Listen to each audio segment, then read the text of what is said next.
Welcome to Talking Synths. I'm Sam. I'm Carlos. And this is Charles Rehill. Hi, everyone. And we are at Knobcon. And so we're doing some interviews from here. And we thought we got to interview Charles because obviously he's the best dressed guy at Knobcon. So we wanted to talk to him about that. Don't mention that to suit and tie guy. Well, suit and tie guy does look nice in a suit and tie, but you are so decked out. I thank you. Looks great. Thanks. And besides that, he's part of Novation, one of our favorite keyboard brands. So we wanted to throw a little of that in the mix too. And really just talk about how you got to where you are, what you do. And so first of all, what is your position at Novation? I am the U.S. brand executive for Novation. So basically sales, marketing, product development, all of it. I get into trouble too much for trying to stick my fingers in everything as far as it's concerned, to make sure we're making the right product, to make sure it's going to market the right way, to make sure that we have a strategy in the country and where it's going to go. And yeah, it's incredibly fun. I love working for the company itself, you know, 'cause it's Focusrite Group. As of September 1st, it's now known as Focusrite Group instead of Focusrite Novation Inc. And that portfolio now it's Focusrite, Focusrite Pro, the guys that make the ISAs and stuff. Atom Audio, the German high-end studio monitors, Novation Amplify, and Martin Audio, the sound reinforcement company, right. British sound reinforcement, and now, as of April, Sequential.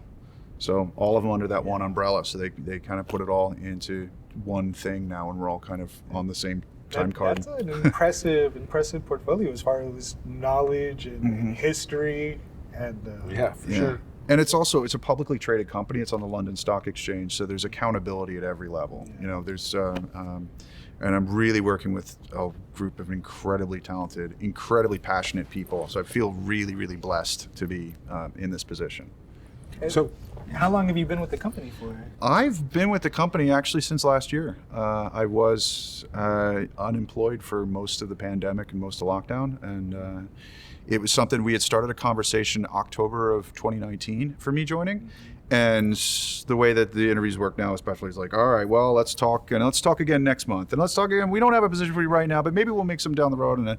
And then come NAMM 2020, we sat down and met with dozens of people, and then the world ended. So we kept in touch all through it, and they were going through changes as well. And you know, as the rest of the industry did, they were busier than they'd ever been because suddenly everybody's at home recording and Zooming and doing all these things. So Scarlett just took off, and everybody was super busy trying to catch up. that's the Focusrite Yes, preamp. yes, the Focusrite audio interface. It's actually the #1 musical instrument still in the world, musical instrument product. Wow, Yeah, that's impressive. it's pretty crazy. It's become so ubiquitous that people know what a Scarlett is, but they don't even know what it does or who makes it. They just know it's the red box next to the computer the microphone plugs into. Yeah. And you know, it's funny because we were speaking with a Korg representative a while back, and they were kind of giving us a breakdown of their top selling product, and the top selling product is a Korg tuner. Yeah.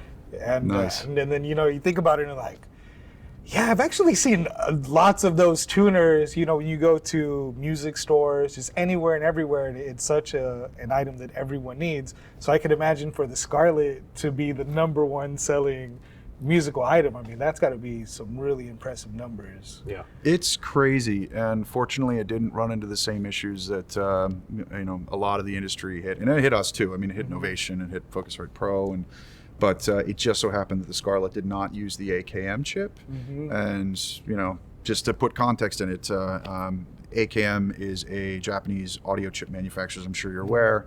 And in October or November of 2020, their factory burned down in Japan, which then threw a wrench into basically everything. And we're competing for the same chips as Ford and Tesla and Apple and everybody else. So it's fortunately Scarlett did not use the chips that were affected in that, but then it became affected in it that every other audio manufacturer that is using the AKM chip then had to try and find our chips to port their stuff over. Yeah. But everybody had to redesign everything, you know. God, what a crazy year it's been. Absolutely. If it's not a tornado or a pandemic or a flood. Or a it's- blizzard in Texas. Oh yeah, remember when that happened? Oh boy. Yeah. Oh, So Focusrite is a company in the UK.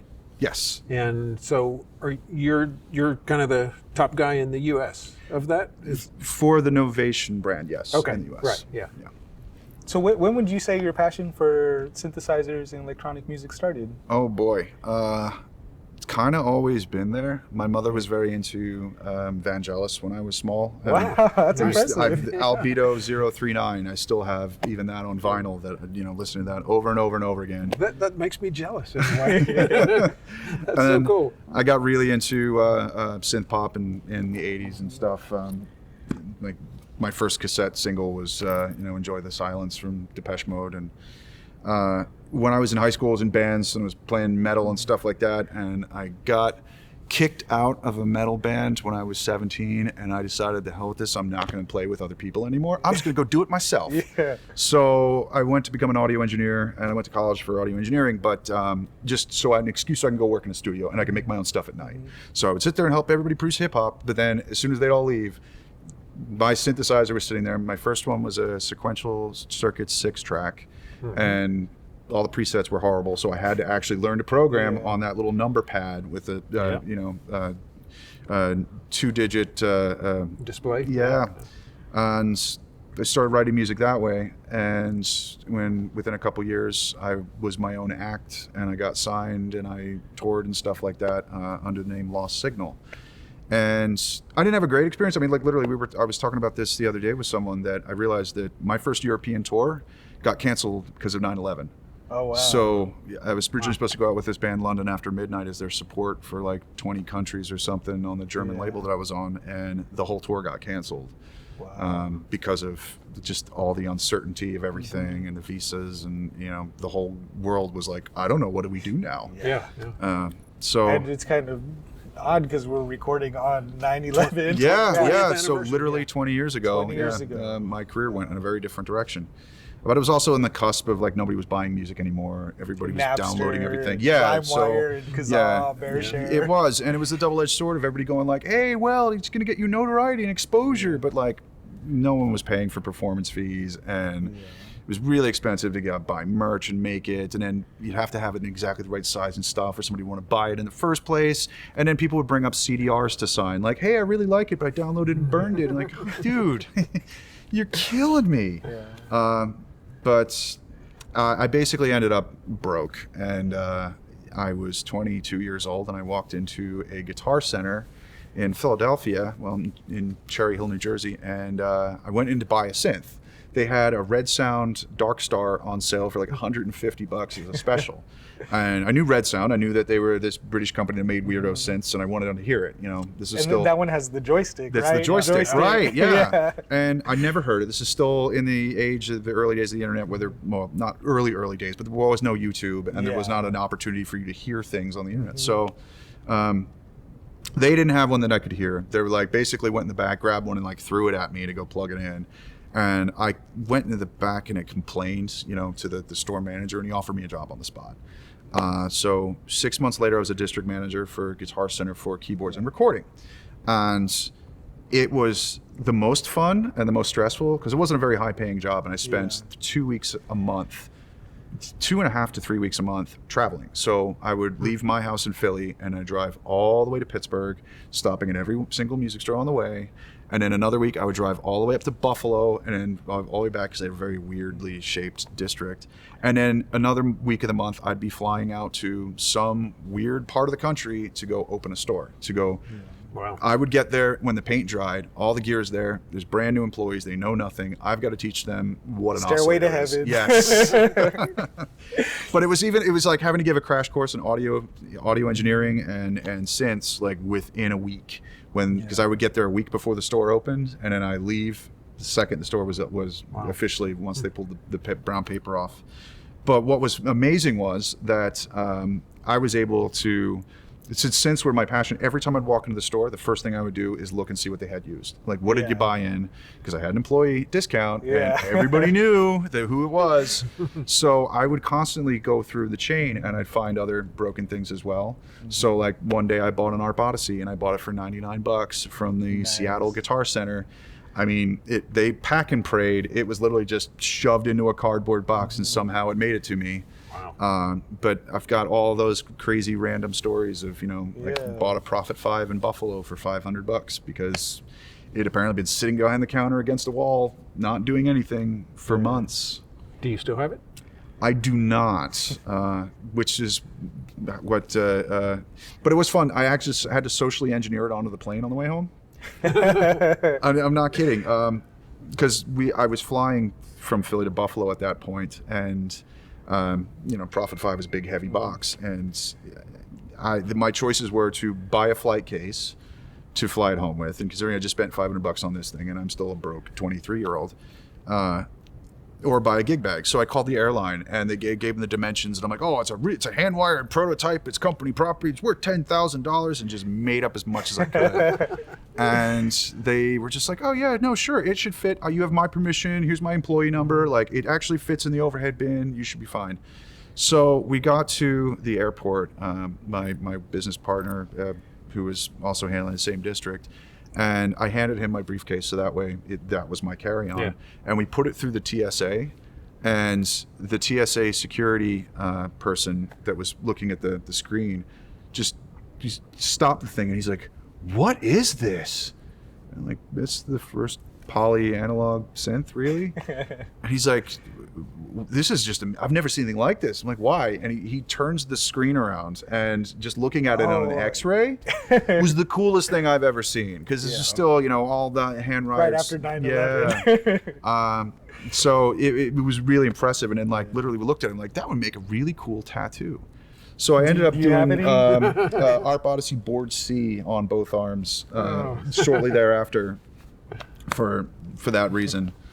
But I all kinds of things like that. And it got me to, at one point I had something like 90 keyboards in the house. It was like, not one Chroma Polaris, 6 of them, because 4 of them, the membrane panels are dead. Yeah, and, Those membranes are terrible. they're the worst. Yeah. But the other issue, and the reason I got out of it mostly, is that there was nobody to fix it.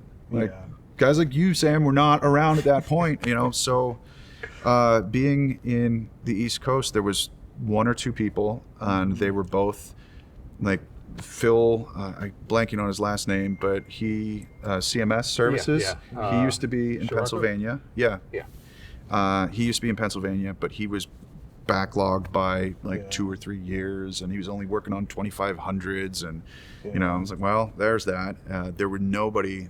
I mean, I once had an Oberheim OB1 that went dead, and I sent it off to the most reputable repair service place I could find, and they called me and asked me if I had a cassette to restart it, to put the data back into it. Yeah, the factory programs and stuff. Like, maybe that'll make it work. Yeah. I'm like, oh, I need to get this back from you. You don't know what you're doing, please. It was scary. To a certain extent, that's what I really enjoy about the Eurorack scene, is there's a lot of DIY. And, I love it. Talking about synth repair, it's definitely becoming a lost art. And you were seeing a lot of the older torch carriers pass on or retiring. And for me, doing the DIY kits has really helped me learn how these circuits work. And so anyone out there who's listening, don't be scared to get a soldering iron, and it may not work out the first time or second time, but keep at it, because the world needs more techs. And Absolutely. the good thing with a lot of the Eurorack DIY stuff is it's cheap, and if you screw up, it's not too bad. But if you start working on a CS80 and you screw up, different story. So being a musician and someone who also works in the music industry for a company, how do you deal with music fatigue? Great question. I should also say that I'm a weirdo, if you can't figure that out by looking like I stepped out of the 30s. So it is a problem. Burnout is a real thing. Yeah, and absolutely. especially when you're, a job's a job no matter what. Even if you love your job. To me, that's never been a great edict when they're like, oh, well, find what you love to do and you'll do it every day and you're never going to work. Like, that's not how life works. Eventually, you're going to get sick of it. Eventually, there's going to be stress and build up. But the key to me in the balance is finding passion to put into things so that you've got something to be passionate about, because passion's contagious. And if you've got something you're excited about, it transfers to other things. Years ago, I was working for Native Instruments as their product specialist and territory sales manager for the East Coast, and this is the launch of Machina, otherwise Machine. Yeah. And but that even says like, it dates me because the marketing department's like, it's Machina, and then the market called it Machine. We're like, all right, guess it's Machine now. That's what they want. We're done. So I was getting burned out. I would literally walk into my studio on my way into the house after spending 12 hours commuting and doing the same demonstration over and over again. And, you know, most of the time it was just tech support questions and things. And it's like, let's figure this out together. And why doesn't this routing work? And why is Pro Tools crashing? I don't know. But I would drop my briefcase on the chair as I was walking through the studio and not touch anything, like nothing, you know, which is when I started letting go of things. So it was like, I hadn't turned on the Jupiter 8 in like a year at that point. And like, this is wasted on me right now. So I took up bagpipes. Yeah? Wow. Interesting. I studied Highland bagpipes for 10 years, but that was my way of getting back into music again, was something as far away from electronic music as I could possibly go. Yeah. And then I found this company, Fagerström, in Sweden, was making MIDI bagpipes. So then I had to tie it back. So when I was working full circle? Yeah, no, and it just turned into, it turned into another joke because it was called MIDI pipes or something, but it was like a 12-inch little tube, kind of looked like a drumstick almost, but it was clear, so you could see the PCB in it, and it just had little metal nubs. They weren't holes. It was just little metal nubs, extrusions from like screws that would sense the contact of your fingers, and it had an 1/8 inch on the end and a battery in the other. So I would practice with it. It was like just it was a practice channel, but it had a MIDI output as well. And when I'd fly with it, the TSA every single time would have me demonstrate it because they didn't believe that it was not some kind of weird thing. You know, what is this? It's a MIDI. It's bagpipes. And like, no, it's not. You know, this is a suspicious device. What is it? And I have to plug in the headphones and play Scotland the Brave like 5 a.m. in the Hartford airport. That is a suspicious device. But I even brought it to NAMM one year when I was working for Arturia. A couple years later, and we brought out Mini Brute, but I had my MIDI pipes at one point plugged in a Mini Brute, just doing things. It was weird. It was a lot of fun. A lot of people in your type of position come to it from kind of a lateral move from other industries, and you definitely are hardcore and have the street cred, so that's great to see. Well, thank you. And is there anything you want to talk about with Novation that just really gets you excited, or does Novation have any bagpipe related instruments? Are we going to see a bagpipe peak? Oh no, a bitimbral? Well, I will tell you that the one thing that I'm incredibly excited about with Novation is the fact that I get to. I'm more sad than anything that I didn't get to meet Chris Huggett. He left such an indelible mark on synth history, and that's what I'm talking about as far as you seeing a lot of this older generation that are just passing on, and just that wealth of information and knowledge. And for me personally, I don't want to make it about me, but I think it's part of my job in the future and moving forward here to make sure people know who he was and make sure that they know his contributions to synthesizers. Well, I mean, you've guys, Tom Oberheim, Dave Smith, Bob Moog, Don Buchla, you've got all these big names, Roger Lynn. People know who they are. People know what they did. They're recognizable. But if you say to most people, like, well, you know, the Oscar, the Wasp, you know, things like that, they're like, oh, who? Chris Huggett, I mean, he was the British equivalent of any of these other great synth pioneers. And with Summit and Peak specifically, they were basically his swan song. He laid out his dream synthesizer, and that ended up becoming Summit. I feel like that would be a great name for a patch, swan song. No, that's cool. He's not the household name that Bob Moog is, but he designed so many different things, not only for Novation, but you know, just another example. Right as I came on, they released AFX Station. You know, the Aphex Twin collaborative synth. It was limited edition, and Bass Station 2 is the exact same thing. It's literally just Bass Station 2 with a different color bass and a different silk screen and in a limited edition box. They sold out immediately, but apparently the way that even came about was that apparently Richard D. James wrote into tech support saying like, hey, I wish this would do micro tuning, or I wish this would do this, and he signed it like R. James, and somebody looked at the email address and it said like rjames@apextwin.com or something like that. They're like, is this really you? You know? And they figured out that they could do what he was asking for, which was being able to do micro tuning and being able to do the patch per key. So you've got you've got a preset called up, and then you put it into AFX mode, Aphex Twin mode, and then every single key on the keyboard is now a different preset. An entirely different one. So you could do percussive elements and things that literally just go down the keys. It's I don't know why anybody else hadn't done that before. It's like, okay, cool. Leave it to the guy, leave it to Richard D. James to figure that out. And that even kind of found its way into the mono station as well. Because when you have all your patches brought up on the grid, you can play it like a drum machine. I have a mono station and I love it. I literally just got a mono station 2 weeks ago. I'm still digging into it, but most of my time recently has been spent with circuit tracks and circuit rhythm. So I'm trying to wrap my head around all three at once. And that's... Yeah, the Novation has really just kind of been on a tear and relentless for the past couple of years. I mean... Well, I was going to say about the Richard E. James, that doesn't only speak for him. It speaks for Novation as a company that, this is a cool thing. And you're talking a firmware update 10 years later, like down the line.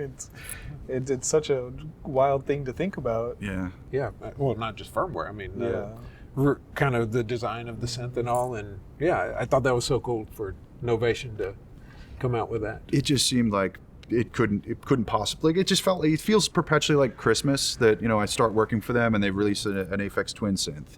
And then earlier this year, my boss kept it a secret about the sequential announcement because he knew I was going to flip out entirely.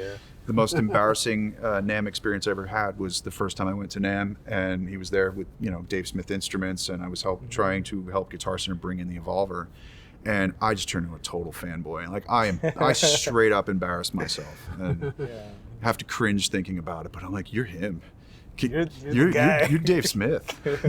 Well, you did better than me. I saw Bob Moog at a NAMM show and was like, I'm not going to say hello to him. Yeah. What would I say? What would he want to hear from me? I couldn't even go that far. So. Oh, I kind of wish I hadn't. But yeah, Novation is killing it, and we brought some circuit rhythms to the show and have oversold them and taking orders now. I'm so happy to hear that. I'm incredibly happy to hear that. And also, big props to Enrique Martinez, who does a fantastic job just showcasing these instruments. He does. Enrique he's got a well-deserved audience. His YouTube channel, Ricky Tinez, I've been following him for years, and I didn't even make the connection that it was the same Enrique Martinez that I worked with until we were on a Zoom call, and I'm like, wait, I was literally just watching your video on the Teenage Engineering Modular. Like, what is this? But he is one of the kindest people. Yeah. I mean, even just watching him this weekend at Knobcon, like people keep coming up to him like, hey, I'm a huge fan. I watch all your videos. And he's like, cool. What's your name? What do you do? Tell me about you. And the amount of care and just genuine kindness from him, it's incredibly reassuring. I love the guy. Yeah, that's awesome. We'll have to do something with him. Yes, one of these days. Yes, so. I know that we're planning on visiting Texas at some point, and I'm pulling for having Enrique come with me. Yeah, that'll be sweet. That would be fun. Yeah. And then who knows how many new Novation products will be out by then? The way y'all keep cranking them out. Yeah. Well, keep cranking them. Oh, we'll do my best. We're loving them. I will do my damnedest. All right. Yeah. Well, I guess we're about out of time. We really appreciate you being with us. Hey, thank you for having me. It's been an absolute pleasure. Sure. And with that, I guess we'll do our standard thing. And we'll say, until next time, we'll modulate later.